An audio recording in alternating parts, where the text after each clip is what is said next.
Well everyone, it's finally here.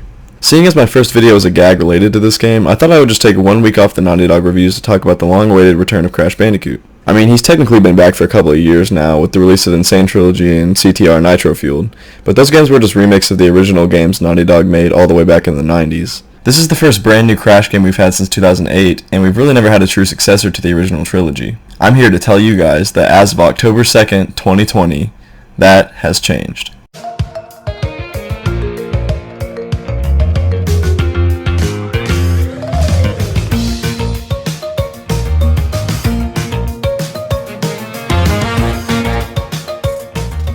I just want to start by saying that I'm sorry that my review on this game is a little later than most other channels. The thing is, Activision didn't seem to be informed that I have 60 subscribers, so they never really sent me a review copy, but, that's their loss, I suppose. Anyways, now that I've been able to play and finish the game, I'm able to give all of my thoughts on it. Before I talk about the game, I want to provide a little bit of context on why this game is called Crash 4, despite there being way more than 4 Crash games. So after Crash Team Racing, Naughty Dog gave up the rights to the Crash Bandicoot franchise, and in the following years, various companies took a shot at continuing the series. These games all have varying receptions from fans and critics, but most people can agree that none of them really ever matched the quality of those original games. These games definitely have their fans though, and even I'll admit that I have tons of nostalgia for Twinsanity, despite it being very unfinished. There were a number of fans who wanted them to keep giving us more remakes of the post-Naughty Dog Crash games, while others just wanted new games altogether. Ultimately, Activision decided to just reboot the franchise and give us an entirely new game, which we now know as Crash Bandicoot 4, It's About Time. This game picks up right after Crash Warped and throws anything after Crash Team Racing out the window. Personally, I think this was the smartest route they could have taken. While it's weird to get a sequel to a game that came out before I was even conceived, it would have been even more weird to follow up Mind Over Mutant with this game. Since this is a new game, I won't give any details on the story beyond the opening cutscene. So after spending decades trapped in the past from the events of Crash 3, Cortex and Entropy are finally able to escape thanks to Uka Uka giving everything he has to open a dimensional rift. This leaves Uka Uka drained, so Cortex and Entropy leave him there, and that's the last we see of him. Just to be clear, I haven't actually completed the game 100% yet, so he could show up in one of the secret endings, I just haven't seen them yet. Anyways, once they escape, they start opening dimensional rifts all over the place, which apparently is not good, so it's up to us to go and stop them. This time, however, we need help from the 4 Quantum Masks to do so. These masks are an awesome addition to the story, but even more so to the gameplay. Each of these masks has their own unique ability that changes up the gameplay without taking away from the platforming. Lonnie Loli can phase things in and out of your dimension. Akano can perform a dark matter spin, which is like an even cooler version of the Death Tornado spin from Crash 3. Kapunawa can slow down time to make seemingly impossible platforming possible. And Ika Ika can switch gravity. These masks are an amazing way to add gameplay variety. While I love Crash Warped, I have to admit that it has way too many vehicles that just aren't fun to play, and make it to where only half the game is platforming. The Quantum Masks don't take away from the platforming, but instead add all kinds of new challenges to take on. A lot of times, games will have things like this that are way too situational and feel more like gimmicks than anything else. For example, the Wrath of Cortex, which was the original Crash 4, had a stupid ability you unlock that lets you tiptoe on nitros without blowing them up. The only problem was that there were only a couple situations that allowed you to use this. In It's About Time, using Kapunawa to slow down time lets you jump on and off nitro crates before they explode. That alone is a better version of the tiptoe ability, and that's not even the only use for that mask. It just shows that they really put an effort into making real gameplay additions and not just throwing a bunch of gimmicks in for the sake of it. I'm looking at you, Jack 3. The gameplay variety doesn't end with the masks. There are even a few new characters to play as. The first new playable character is Tawna. Tawna returns in this game for the first time since Crash 1, after she was deemed too sexy for our child eyes to look at. I guess they realize we've grown up now because, Jesus Christ. Tawna's gameplay is actually a lot of fun, and she has a grappling hook that kinda reminds me of Nina's from Twinsanity.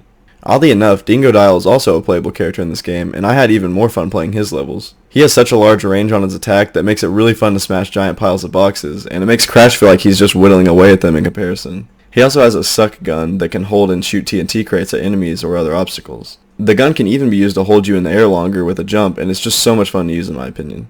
The only problem with the gun is that aiming it isn't the greatest. There's no reticle or anything to show exactly where it's going to shoot, so you kinda just have to aim as close as you can and hope that it hits. The final new character to play as is the big bad bald himself, Dr. Neo Cortex. Cortex's levels are the most unique, I would say. They're more like puzzles than they are platforming, but they're great, and it's a nice way to relieve some of the stress you'll have from playing the regular levels. Now you may ask, what is the stress that you're talking about? Well, what I'm talking about is the stress that's caused by just how insanely difficult this game is. I'm someone who never had very much trouble with the Insane Trilogy. When game journalists were coming out and deeming it the Dark Souls of platformers, I always thought that was so exaggerated and that those games were challenging, but not anything crazy for the most part. That is a title that they should have reserved for this game, because this actually is what I would call the Dark Souls of platformers. In the Insane trilogy, a casual playthrough isn't going to give you much trouble. It's going for 100% and breaking all the boxes that brings most of the challenge. In Crash 4, the final level killed me over 40 times when I was simply trying to beat it. Even the first level is a decent challenge, especially when compared to the first level in any other Crash game. This difficulty is far from a bad thing though. The developers obviously realized that most people playing this game would be fans of the original trilogy, so they didn't waste any time easing you into it. The levels are also way longer than they've ever been. I haven't gone for the time relics yet, but I already know that they're going to drive me insane because of how long each attempt will take. I actually haven't even 100% completed this game yet because of how much there is to do. Each level now has 6 gems to earn, 3 of them from getting up to 80% of the Wumpa within a level, 1 for breaking every box, 1 for completing the level in 3 deaths or less, and 1 for finding the hidden gem. Each level gives you a unique skin for Crash and Coco if you get all 6 of the gems within them. And you know this is something I've always wanted in the Crash game if you've seen my Crash Warped review. Nearly halfway through the game you also unlock Inverted Mode, which gives every dimension in the game its own filter. They're the same levels as before, but with a new look and some added difficulty. This also means you have to collect the 6 gems again on these inverted stages. This may sound annoying, but for me, any reason to play through these levels again is a welcome addition. I especially enjoy the filter for the pirate theme levels. The level starts out completely black and white, but every time you spin, you paint the area around you. I mean, it doesn't really change the gameplay or anything, but just look at this. It's beautiful. Crash 4 also adds a new collectible known as Flashback Tapes. These work a lot like death routes, in the sense that you can only collect them if you've reached them without dying at that point. These tapes take place in the 90s before the start of the original Crash 1, and give you tons of hilarious dialogue that explains things like the purpose of the crates being scattered through levels, and why Cortex chose a Bandicoot to lead his army instead of a Wombat. By far the most difficult addition in this game is the Insanely Perfect Relic. Every level has one of these, and it requires you to collect all the gems mentioned before besides the hidden one, without dying a single time. I can't even tell you how difficult this is going to be on some of the later levels, but I'll just say that I'm not even sure whether or not I'll be able to do it. Unfortunately, these are required for completion and the secret ending, so I'm just going to have to suck it up and do it somehow. The difficulty doesn't stop there. Time relics have returned and they're even more terrifying than before. We have the same traditional sapphire, gold, and platinum relics that we had before, but this time platinums are supposedly required for the 106% ending. That's what I've heard anyways. This game is still very new, so details are a little fuzzy, but just assume that you need the platinums. They're also even harder to get now in my opinion because instead of getting sprint shoes like at the end of Crash 3, you get a triple spin ability. This requires you to perform well-timed consecutive spins to gain speed, and you definitely have to master this mechanic if you want platinum relics. The craziest thing is that platinums aren't even the highest anymore. They've also added purple developer time relics, but I'm shaking just thinking about those, so let's just move on. Before I go into the last few topics, I want to discuss one problem I have with this game. So like I mentioned earlier, there are several alternate timeline levels where you get to play as different characters from the Crash universe. These give you that character's perspective on a level you've been to before and show how they helped Crash through a certain part of that level. The only problem is, once you get to the point where they help Crash, the game switches you back to Crash and has you replay the level you've already played from there. Nothing changes in this version of the level aside from some different box placements, but it's the same level overall. It's just unnecessary padding in a game that really didn't need it with all the content that it already has. Now that that little annoyance is out of the way, please allow me to continue to gush over this game. The boss fights in this game are fantastic in my opinion. I don't want to give away the later bosses, so I'll only show footage from the first 2, and that's okay because that's enough to show you just how awesome they look. Each and every one of these bosses makes you utilize whatever quantum masks you gained before it, and it just makes them feel even more integrated into the gameplay. They're also quite challenging, with even the first boss killing me quite a few times. This took me by surprise considering this was the first boss in Crash 1.